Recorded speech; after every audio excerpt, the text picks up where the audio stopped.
अस्सलाम वालेकुम dear students, उम्मीद है कि आप सब खैरियत से होंगे। आज हम लोग अपने अल्कीन्स रिएक्शन की सेकंड लेक्चर स्टार्ट करेंगे। ऑक्सीडेशन रिएक्शंस के बारे में हम लोग स्टडी करेंगे। तो सबसे पहला है एडिशन ऑफ ऑक्सीजन, जिसे एपॉक्सीडेशन भी बोला जाता है।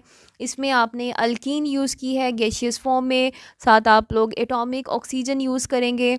यहाँ पे हाफ़ ऑक्सीजन का मतलब है, ऑक्सीजन को अगर सिंगल ऑक्सीजन लिखा जाए तो वो थोड़ा अनस्टेबिलिटी को शो करता है। हाफ का मतलब ये है कि आप ऑक्सीजन को एटॉमिक फॉर्म में यूज़ कर रहे हैं। किसकी प्रेजेंस में? कैटलिस्ट यहाँ पे सिल्वर ऑक्साइड है। टेम्परेचर आपने 300 डिग्री सेंटीग्रेड प्रोवाइड की है। तो एडिशन होगी ऑक्सीजन की डबल बॉन्ड के क्रॉस, तो इसे बोलते हैं एपोक्साइड। अगर आपके पास एक ऑक्सीजन दो कार्बन्स को शेयर कर रहा है चेन के अंदर, तो उस कंपाउंड को बोला जाता है एपोक्साइड। अब ये चूंकि इथाइल ग्रुप है तो इसका नाम होगा इथाइलिन एपोक्साइड। और ये काफ़ी यूज़फुल केमिकल है, इसे हम लोग ग्लाइकोल की प्रिपरेशन में यूज़ करते हैं।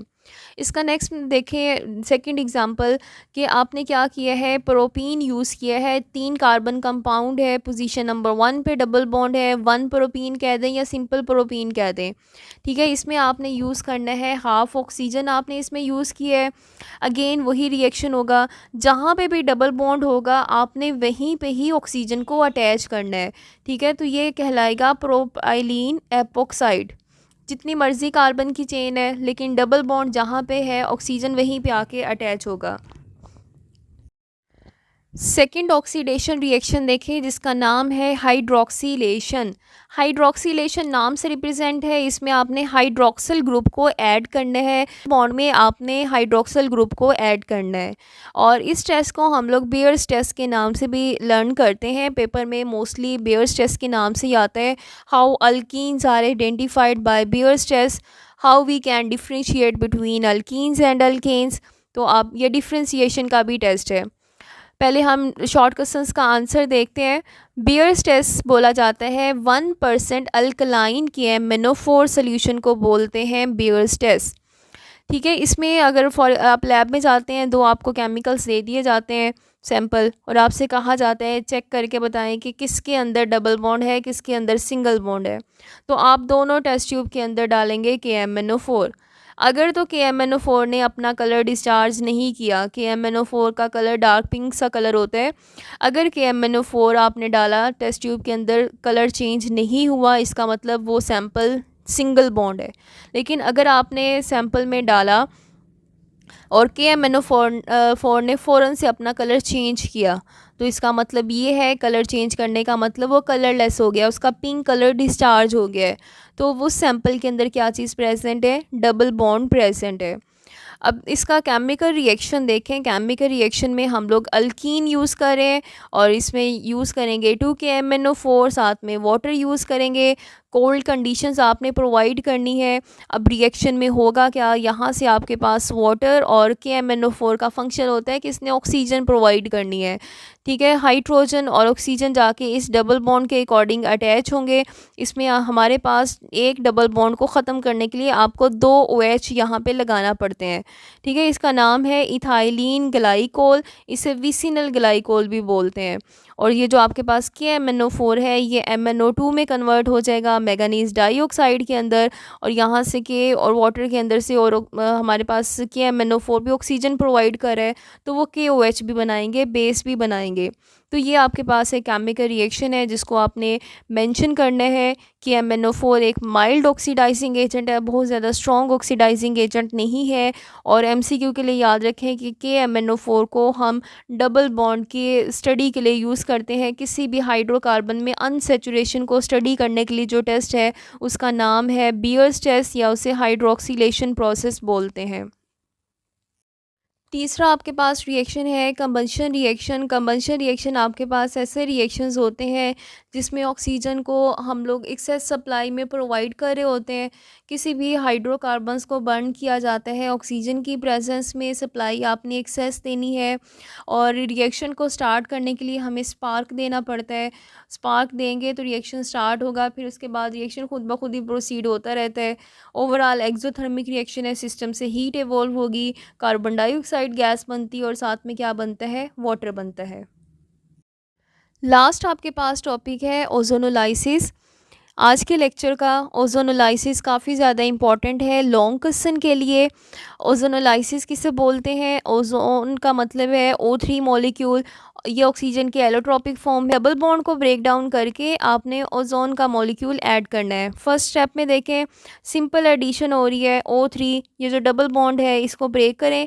यहाँ पे कार्बन, ये CH ये H2 को शो किया हुआ है, यहाँ पे भी CH2 को शो किया हुआ है O3। आपने इस तरीके से ओजोन का मॉलिक्यूल लगा दिया, जहाँ पे कार्बन कार्बन के डबल बॉन्ड को तोड़ा और आपके पास आ गया है O3।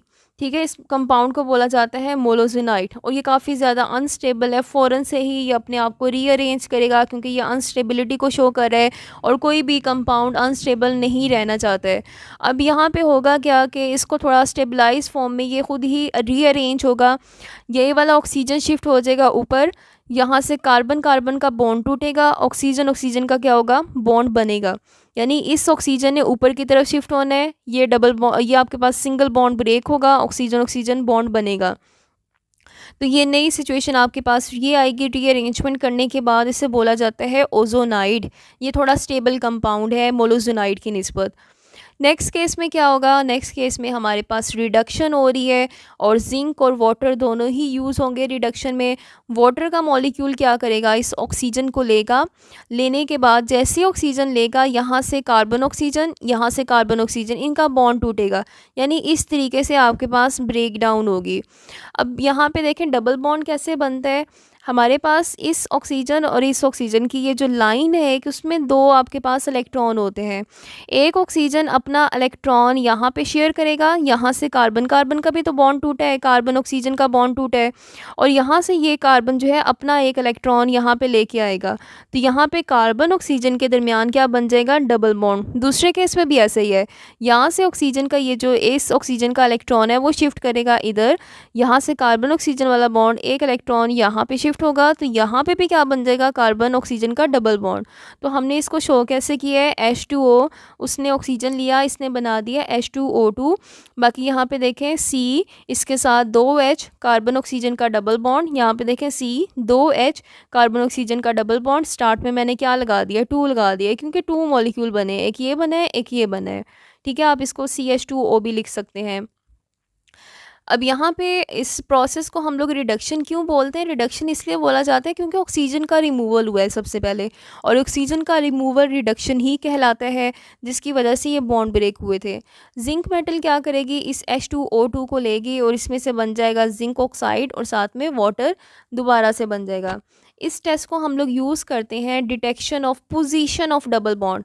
इस पॉइंट को नोट करें, इसमें डबल बॉन्ड को सिर्फ मेंशन नहीं किया हुआ कि डबल बॉन्ड को प्रेजेंट है या नहीं है, इसमें ये मेंशन किया हुआ है कि ओजोनोलाइसिस जो है ये डबल बॉन्ड की पोजीशन भी बताता है कि डबल बॉन्ड नंबर 2 पोजीशन पे है, नंबर 3 है, 4 है। वो कैसे पता चलता है, जो रिएक्शन के दौरान प्रोडक्ट बनते हैं ना वो बताते हैं कि हमारे पास डबल बॉन्ड किस पोजीशन पे प्रेजेंट होगा। अब जैसे आपके पास कुछ एग्जांपल्स हैं, एक आपके पास एग्जांपल है प्रोपीन की एग्जांपल।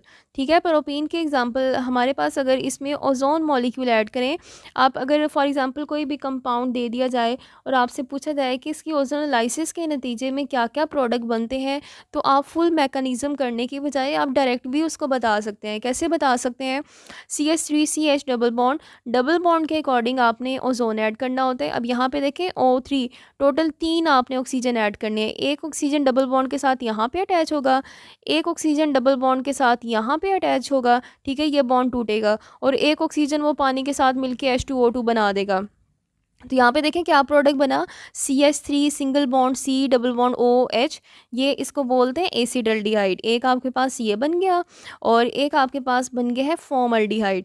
यहाँ पे देखें HC डबल बॉन्ड OH, यानी आपने क्या किया है, प्रोपीन से ही आपने बता दिया कि इससे एसिडल्डिहाइड भी बन सकता है और इससे क्या बन सकता है, फॉर्मल्डिहाइड भी बन सकता है। अगले वाला रिएक्शन देखिए, अगला आपके पास है 2 ब्यूटीन। इससे क्या क्या प्रोडक्ट आप बना सकते हैं। हमारे पास यहाँ पे है ओजोन, आप ऐड करेंगे, ओजोन हमेशा डबल बॉन्ड में जाएगा, एक ऑक्सीजन जाएगा इसके पास, एक ऑक्सीजन जाएगा इसके पास, ठीक है, और एक ऑक्सीजन वाटर के साथ यूज़ हो जाएगा। तो ये क्या बन गया, CH3 C double bond OH। तो यहाँ पे 2 एसिडल्डिहाइड आपके पास बन रहे हैं। ठीक है, ये आपके पास आज का टॉपिक है एंड आई होप स्टूडेंट्स आपको ओजोनोलाइसिस और बाकी हाइड्रोक्सिलेशन, ऑक्सीडेशन, एपॉक्सीडेशन अच्छे तरीके से समझ आ गए होंगे। इनकी प्रैक्टिस करें। ओजोनोलाइसिस काफ़ी ज़्यादा इंपॉर्टेंट है शॉर्ट क्वेश्चंस के लिए, प्लस लॉन्ग क्वेश्चन में भी रिपीट हुआ है। Thank you so much and best of luck.